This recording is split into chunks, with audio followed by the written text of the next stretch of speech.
പ്രിയ സുഹൃത്തുക്കളെ, നമ്മുടെ പ്രോഗ്രാം കഴിഞ്ഞു. എല്ലാവരും, ഞാനുൾപ്പെടെ, ഒരു വലിയ ഹാങ് ഓവറിലും ഒരു വലിയ വിഷമത്തിലുമാണ്. സത്യം പറഞ്ഞാൽ രാവിലെ നല്ലൊരു മൂഡ് ഓഫാണ്. ഉത്സവം കഴിയുമ്പോഴും ഓണം കഴിയുമ്പോഴൊക്കെ നമ്മുടെ പണ്ട് സ്കൂളിൽ പഠിക്കുന്ന സമയത്ത് കഴിയണ്ടായിരുന്നു, നാളെ ഈ സമയമാകുമ്പോൾ ഉത്സവം കഴിയും എന്ന് തലേന്ന് ചിന്തിക്കാറുണ്ട്.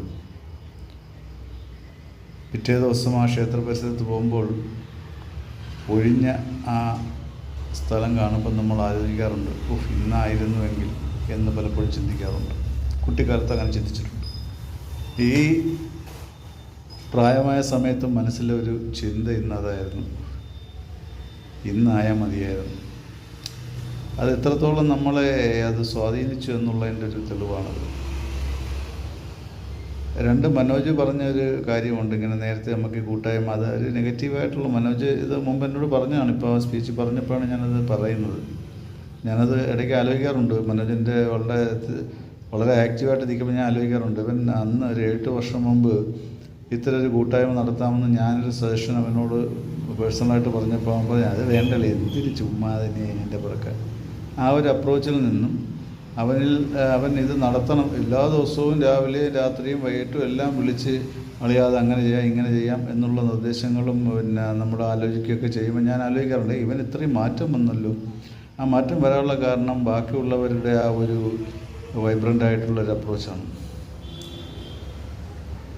പിന്നെ ഈ പ്രോഗ്രാമിൽ എനിക്ക് വ്യത്യസ്തമായിട്ട് തോന്നിയത്, ഇത്തരം പ്രോഗ്രാം നമ്മുടെ സ്കൂളിൽ നിന്നുള്ളതല്ല, 10ാം ക്ലാസ് ലെവലിലുള്ള ഒരു കൂട്ടായ്മ എവിടെയെങ്കിലും ഈ രീതിയിൽ നടന്നിട്ടുണ്ടോ എന്ന് സംശയമാണ്. ഞാൻ എൻ്റെ സുഹൃത്തുക്കളെ പലരുടെ വീഡിയോയുടെ ചില ഭാഗങ്ങൾ കാണിച്ചപ്പോൾ അവർ അന്തം വിട്ടുപോയി. ഓരോ കൂട്ടായ്മ സാധാരണഗതിയിൽ നടക്കുന്നത് എങ്ങനെയാണ്?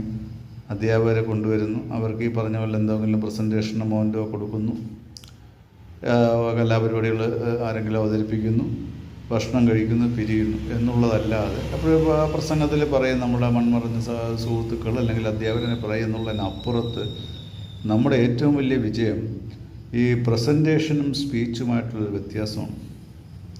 അവിടെയാണ് നമുക്ക് കൂടുതൽ വിജയിക്കാൻ കഴിഞ്ഞെന്നാണ് എൻ്റെ തോന്നൽ.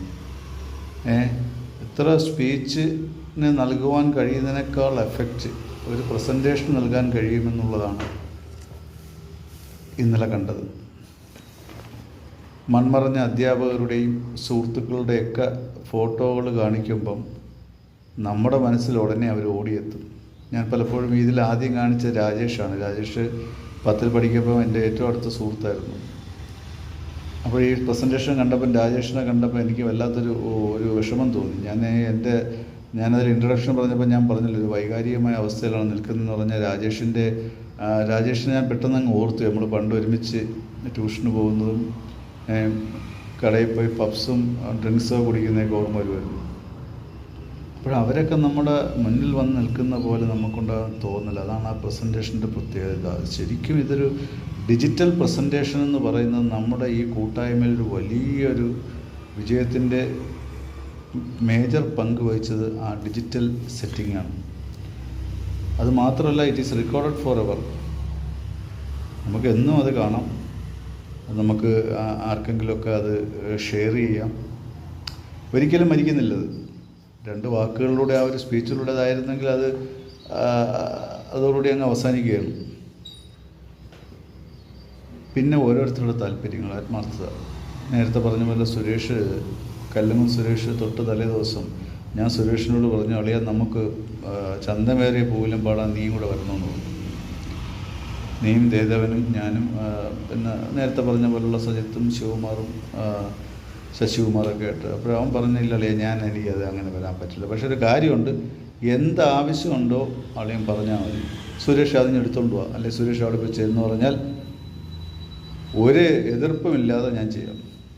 നീ എന്നോട് പറഞ്ഞാൽ മതി, സുരേഷ് അത് ചെയ്യാൻ പറഞ്ഞാൽ മതി. നോക്കിയാണ് ആ ഒരു ഹാറ്റ്സ് ഓഫ് സുരേഷ്.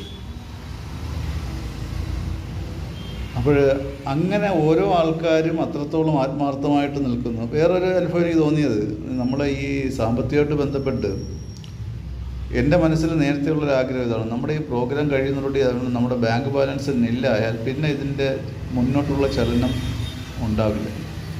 അതുകൊണ്ട് തന്നെ ഈ പ്രോഗ്രാം കഴിയുമ്പോൾ ഒരു 10,000 രൂപയെങ്കിലും അക്കൗണ്ടിൽ ബാലൻസ് ഉണ്ടാകണമെന്നുള്ള എൻ്റെ വ്യക്തിപരമായ ഒരു ആഗ്രഹമാണ്. ഞാനത് ഇതിൻ്റെ ഭാരവാഹികളോട് പറയുകയും ചെയ്തു. അപ്പോഴെനിക്ക് തോന്നിയ ഒരു ഐഡിയയാണ് ഈ സ്പോൺസറിങ് എന്നുള്ള സിസ്റ്റം. അതുകൊണ്ട് തന്നെയാണ് ഈ സാരി സ്പോൺസർ നൽകുന്നുണ്ട്. നമ്മൾ ആ രീതിയിൽ നമ്മൾ ചർച്ച ചെയ്ത് സ്പോൺസർമാരെ കണ്ടെത്താമെന്ന് പറഞ്ഞ് അപ്പോൾ ഞാൻ അതിലാദ്യം ഒരു മെസ്സേജ് ഇട്ട് ഞാനാണ് ഇങ്ങനെ നമ്മൾ ചെയ്യണം, ഒരു ടീച്ചറിനുള്ള സ്പോൺസർ ഞാൻ ചെയ്യാമെന്ന് പറഞ്ഞ് 5 മിനിറ്റിനകത്ത് രാജ്മോഹൻ്റെ മെസ്സേജ് വന്നു, ഭക്ഷണം ഞാൻ ചെയ്യാമെന്ന്. സത്യം പറഞ്ഞാൽ അത് ഞാൻ തമാശയ്ക്ക് പറയായിരിക്കും. പിന്നെ പടപടപടാ സ്പോൺസറിങ് ആണ്. അതൊക്കെ ഒരു വല്ലാത്ത അനുഭവമാണ്. രാജ്മോഹൻ യഥാർത്ഥം ഞാൻ ഇന്നലെ പറയാൻ വിട്ടുപോയി. എനിക്ക് അവസാനം സംസാരിച്ചപ്പോൾ രാജ്മോഹൻ്റെ ആ ഒരു റെസ്പോൺസ് പറയണമെന്ന് ഞാൻ ഓർത്തു വെച്ചിരിക്കുകയായിരുന്നു. പക്ഷെ ആ ഒരു പറഞ്ഞില്ലേ, ആ ഒരു വൈകാരികതയ്ക്കിടയ്ക്ക് കുറേ കാര്യങ്ങൾ വിട്ടുപോയി. അപ്പോൾ അതേപോലെ സാമ്പത്തികം ഉള്ളവരും ഇല്ലാത്തവരും എല്ലാം ആഫ്രിക്കയിൽ രതീഷിന് ഞാൻ മെസ്സേജ് ഇട്ടു, അറിയാം ഒരു സാരി സെറ്റ് സ്പോൺസർ ചെയ്യണമെന്ന്. ഇപ്പോൾ 2 ചെയ്യാം, 2000 നാളെ അയച്ചു തരുന്നു. അത്ര എന്താ പറയുന്നത്, അത്ര ആവേശമായിരുന്നു നമുക്കെല്ലാം. പ്രവാസികളുടെ സഹായം നാട്ടിൽ വന്ന് നോക്കിയാണ് അവരുടെ കയ്യിൽ നിന്ന് ടിക്കറ്റ് ചാർജ് ചിലവാക്കി നാട്ടിൽ വന്നു. അതിൽ വന്നപ്പോൾ സുരേഷ് ബാബു ഇന്നലെ വൈകിട്ടത്തെ സംസാരത്തിൽ പറഞ്ഞു, ഞാൻ വന്നില്ലായിരുന്നെങ്കിൽ എൻ്റെ ജീവിതത്തിലെ ഏറ്റവും വലിയ നഷ്ടമായേനെ.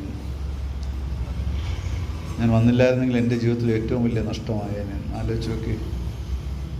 അതുപോലെ നമ്മുടെ ഇന്ത്യക്കകത്തും പുറത്തുമുള്ള സുഹൃത്തുക്കൾ വരാൻ കഴിയുന്നവർ നേരിട്ട് വരികയും അല്ലാത്തവർ പലരും ഇതിൻ്റെ ഫുൾ ലൈവ് സ്ട്രീം കാണുകയും നമ്മളോട് സംസാരിക്കുകയൊക്കെ ചെയ്തു. ഇതൊക്കെ ലോകത്ത് വേറെ എവിടെ ഏത് കൂട്ടായ്മയിൽ നടക്കും. പിന്നെ എനിക്ക് നമ്മുടെ സജിത്ത് സാന്ദ്രയുടെ ഒരു പങ്ക്, സത്യം പറഞ്ഞാൽ ഈ ഡിജിറ്റൽ എന്നുള്ളത് നമ്മുടെ യൂട്യൂബിൻ്റെയൊക്കെ ഒരു ആശയം കൊണ്ടുവന്നെങ്കിലും ഞാനൊന്നും ടെക്നോളജിക്കലി അഡ്വാൻസ്ഡ് അല്ല. അവിടെ വിനോദും ഷിബുവും ഒരു മേജർ റോൾ വഹിച്ചു. എസ്പെഷ്യലി നമ്മുടെ വീഡിയോകളെല്ലാം ഓരോ ദിവസവും അപ്ലോഡ് ചെയ്യുന്ന ആ വിനോദും, അതുപോലെ രതീഷിൻ്റെ പങ്ക്. രതീഷ് ഭയങ്കര ഐഡിയ ഉള്ള മനുഷ്യനാണ്. സജിത്തിനെ നമുക്ക് പൂർണ്ണമായിട്ട് ഉപയോഗിക്കാൻ അവസാന ദിവസങ്ങളിലേ കഴിഞ്ഞുള്ളൂ. സജിത്ത് നല്ല കഴിവുള്ള ഒരു കലാകാരനാണ്. സ്വാഭാവികമായിട്ട് ഇതിൽ ഡിഫക്ട്സ് ഉണ്ടാകാം, നമ്മൾ ഒഴിവാക്കപ്പെട്ടവരുണ്ടാകാം, ഇതൊക്കെ ഉണ്ട്. ഇതൊന്നും അറിഞ്ഞുകൊണ്ട് സംഭവിക്കുന്ന കാര്യങ്ങളല്ല. ആരും സ്വന്തമായിട്ട് ഓരോ ചുമതല ഏൽപ്പിക്കല്ല, ഞാൻ ചെയ്യാമെന്നുള്ള സ്വമേധ ഏറ്റെടുത്ത കാര്യങ്ങളാണ് നടന്നത്. എന്തായാലും നമുക്ക് തുടർന്ന് മുന്നോട്ട് പോകണം. നേരത്തെ മനോജ് പറഞ്ഞ പോലെ വീഡിയോ യൂട്യൂബ് ലൈവാക്കി നിർത്തണം. ചെയ്യാൻ കഴിയുന്ന കാര്യങ്ങൾ, സേവനപരമായ കാര്യങ്ങൾ നമ്മൾ ചെയ്യണം. എല്ലാവർക്കും ഹൃദയം നിറഞ്ഞ ആശംസകൾ. Good bye.